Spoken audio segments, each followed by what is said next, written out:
বন্ধুরা, এই নববধূর আজকে বাসর রাত ছিল, আর এই মহিলা ছেলের বউকে এক রাতের জন্য এই ছেলের কাছে বিক্রি করে দেয়, কেননা মেয়েটি অন্ধ। এরপর ছেলেটি ওখান থেকে চলে যায়, আর এই ছেলেটি এসে মেয়েটির সঙ্গে বাসর রাত করে। পরের দিন মহিলা তার ছেলেকে বলে, তার মা বাবা যৌতুকের টাকা দেয়নি, তাতে কি হয়েছে, আমরা তার যৌবন বিক্রি করে টাকা কামাবো। এরপর আর একজন ছেলে ওখানে চলে আসে, আর এই ছেলেটি মেয়েটির সঙ্গে অনেক মজা করে। আর এইভাবেই মা আর ছেলে মিলে অন্ধ মেয়েটির সঙ্গে এমন আচরণ করতে থাকে, আর বলে, বেটা, গত মাসে আমরা 20 লাখ টাকা কামিয়েছি, আর আজ এমন একটি কাস্টমার পেয়েছি, তার কাছ থেকে 5 লাখ টাকা নিচ্ছি। তখন ছেলেটি ওখানে চলে আসে আর বলে, কোথায় সেই মেয়ে?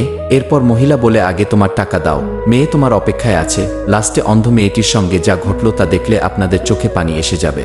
কিন্তু তা দেখার আগে ভিডিওটি লাইক করে দাও, চ্যানেলটি সাবস্ক্রাইব করে দাও, আর এই ইমোজিটি সেন্ড করে ভিডিওটি কেমন লাগলো কমেন্ট বক্সে লিখে যাও। লাস্টে ছেলেটি বলে, আমি একজন পুলিশ অফিসার, তোমরা দুইজন আমার সঙ্গে থানায় চলো।